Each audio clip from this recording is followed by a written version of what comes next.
Hey everybody, how's it going? I'm Paul, I'm with the Dicey Review, and tonight we're going to be playing the 3 to 10 player game Million Dollar Script being released by Portal Games. In Million Dollar Script, 2 or 3 teams of screenwriters will pitch movie ideas to a player who plays the role of an executive.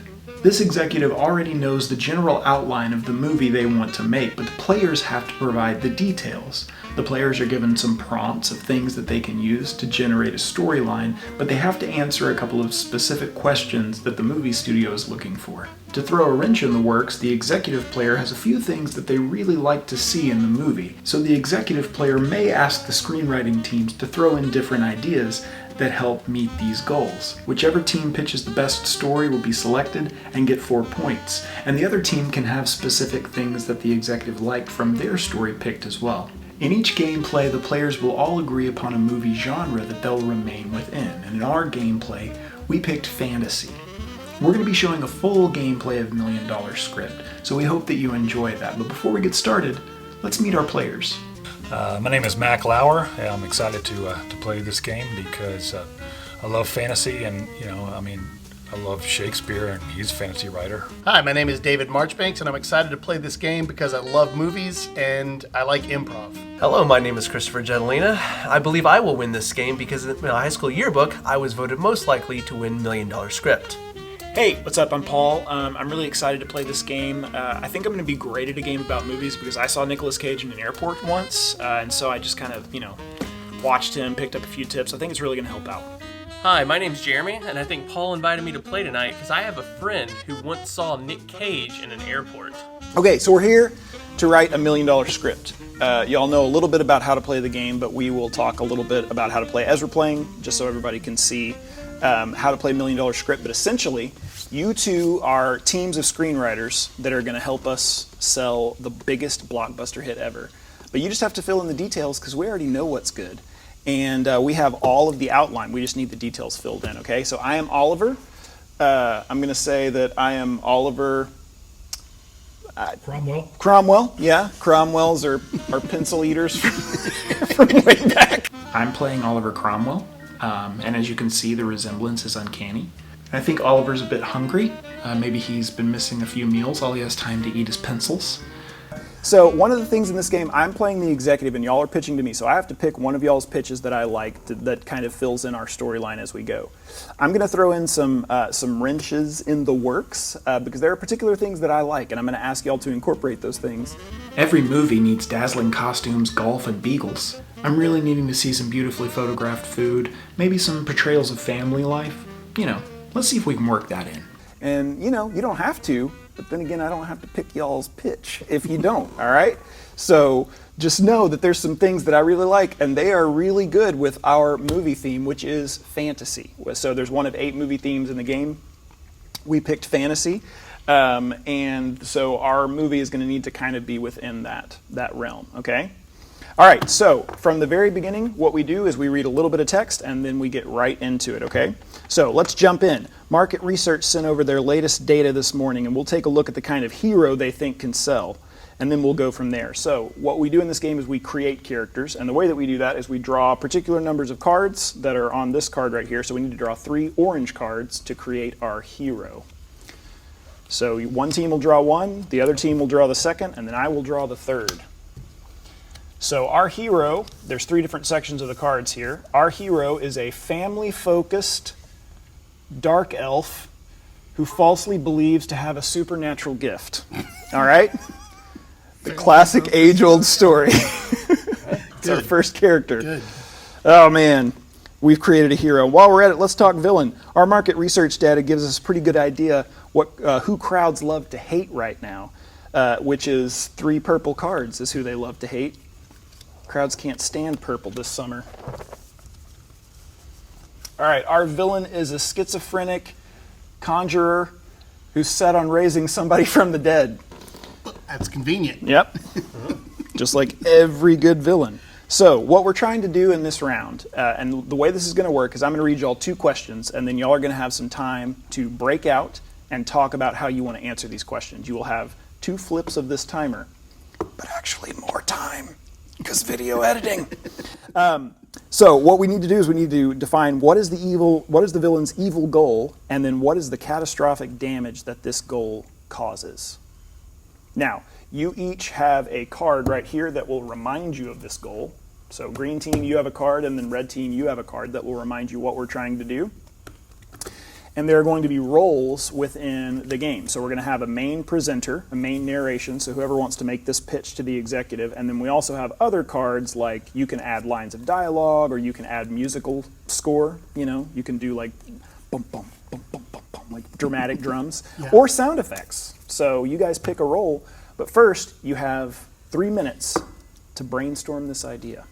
But we're also going to be introducing the hero, why we like them, and what they love, and then introduce a selfish, hateful villain who's obsessed with the evil goal. Mm-hmm. Okay, so we have 3 minutes to get all that. Yep, and it's going to be super easy. Yeah, sure. And it's already been a minute. No, I'm just kidding.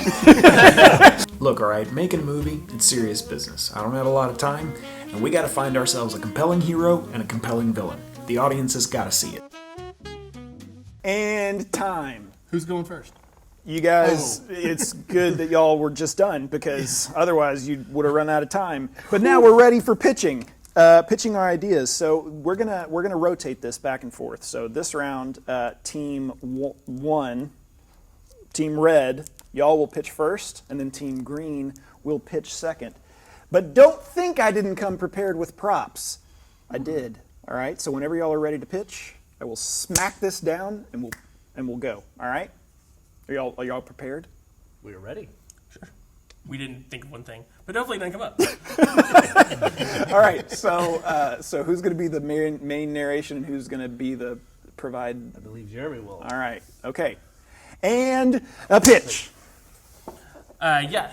So, trailer opens, we cut down into a cave, all sorts of dark elves walking around with their bows, arrows, things of that nature, skulking about. Cuts over to one cave hole lit by torches, and we see family therapy. We go inside, and we see our hero, a dark elf therapist, sitting there talking to a couple. Husband obviously doesn't want to be there, and he's just like, look, I get it. Sometimes, look, back before my mother-in-law passed away, every time she talked, all I heard was wah wah wah wah wah wah. Good sound effects. Good sound effects. I get you don't. He's like, I get that you don't. I get that you don't want to be here. And he's like, I'm leaving. We follow the villain as he storms out, hearing all these voices in his head. He's like, you need to get out of therapy. You shouldn't have to be going to therapy. I know what you can do. He didn't like his mother-in-law. Why don't we raise her from the dead? Oh, no. Now he's going to nag him to death, and he'll be so busy concerned with his own family life, he won't be able to come after yours. And he sets off, he conjures himself a book on necromancy, and he heads off to the library to study, because that's what all good villains do. There's so much I like about that, particularly the portrayals of family life. That's really good stuff. I think you're onto something there. Let's see here. So the villain, let me make sure I have this right. So the hero is our family therapist, okay? And the villain is a patient of this? He's a patient, yes. A good dude because his wife's forcing him to be a patient. Oh, yeah, because he doesn't want to be there. All right. Okay, cool. All right, good. Between you and me, you guys have it in the bag. But don't tell Team Red. Anyway, that was awesome. Number 1 and not Team Red. That's right. Y'all are definitely in the running. It's going to be good. All right, hold on. Let's see here. Wants to raise mother-in-law from the dead to distract our main hero. What's this main hero's name? This main hero's name is John Ronald. The typical elven name, John Ronald. Okay. And who is our villain? The worst name imaginable, Jeremy Bruner. Oh, no. Paul promised me we'd have one game night where Jeremy Bruner wasn't the villain. One game night. That's all I asked. One. All right. Who's y'all's main narrator? All right, that's going to be me. All right. Get ready to get your socks blown off. I didn't even wear any. Oh, man. Job 1 done. Wipe all the egg off your face. All right. And pitch. All right, picture it. Lush scenes, orchestral like score coming in. We see forests filming in New Zealand. Oh, perfect. Picture Lord of the Rings, meets Star Wars. It's unbelievable. A lot of helicopter shots, forests, mountains, all this stuff. And we come in to a family home where kids are running all around. They're so happy. They're loving their lives. This family of Dark Elves, but there's a dark side to this story. The mother has passed away. And there's a father. He's living alone, raising 10 kids by himself, but he's the perfect father, the model of a father, even, you might say. And he's raising these children on his own, all on his own. And a dog dragon. And a dog. Yes, he has a dragon. Okay, good. A pet Good. dragon. Can I pause real quick? Yeah, sure. I have my niece loves New Zealand, and she absolutely just has always wanted to be in the movies. Is there a part for my niece in this movie? Absolutely. Yeah. Oh, I mean, All these 10 kids have friends. Niece Some of the in friends are movie. Very, Yeah. very, very important. well, and I mean, A as a matter kid, of fact, that's the oldest fine. daughter, I think, probably could really. Yeah. would, She has a you know, paper route. Yeah. And she needs a friend to help her, fold those papers. Might I add, she is not welcome in ours. I'm good. I'm glad that y'all know where to draw the line. Classic Chris. Insulting my niece was a bold move. It was pretty crazy. So crazy it just might work. I mean, probably not. It was a pretty bad idea, but maybe. So this man is living without his wife, who's died in a tragic accident. And all we know is that there is a schizophrenic conjurer who hears voices and had a relationship with this man's wife and was in love with her. And So he thinks.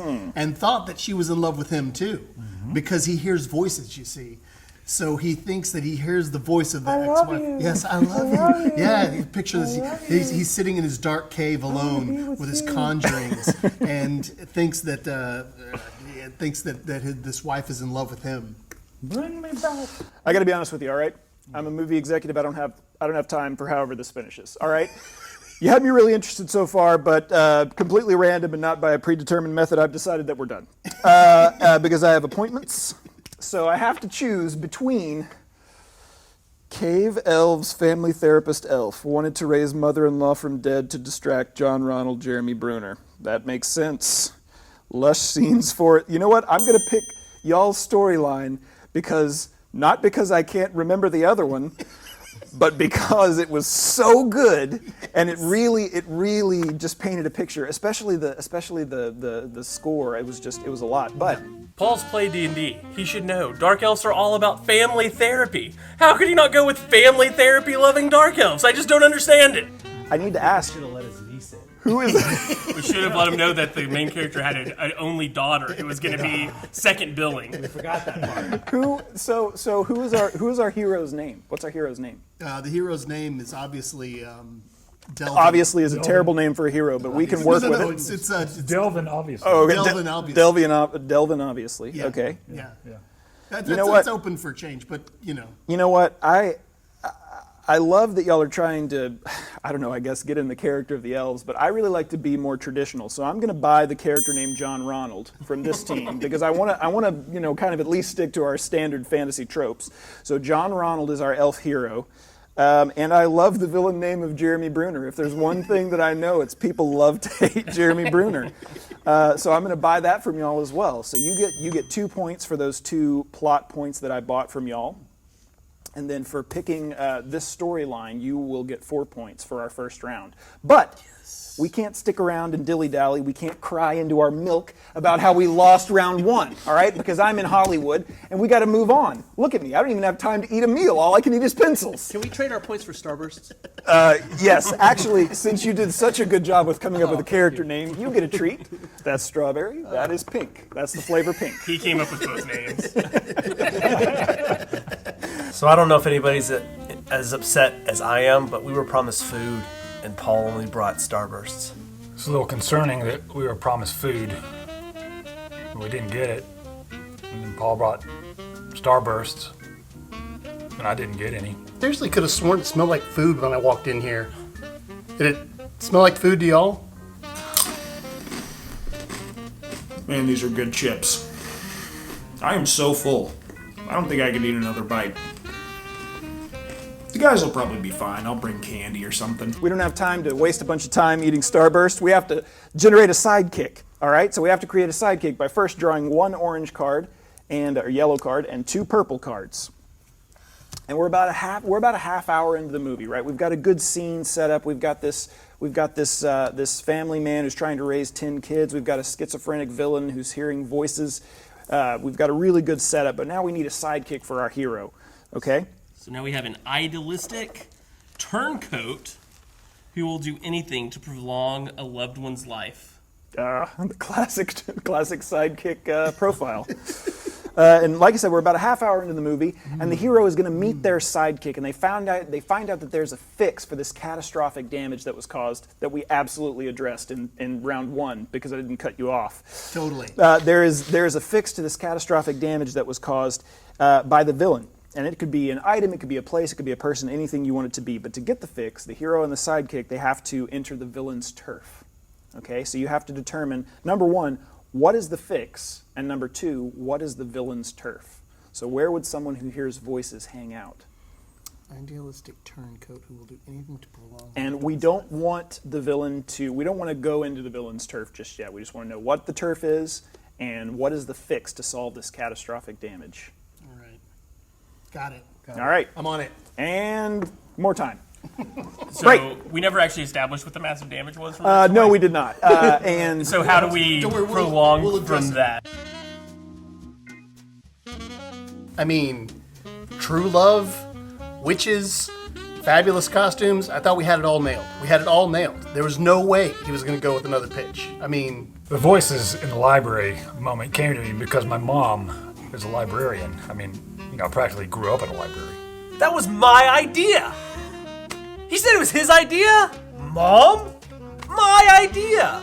So we'll probably cut this, but every time we said John Ronald's wife is a witch, Paul said, "Oh, I know what that's like." because I want my wife to stay my wife.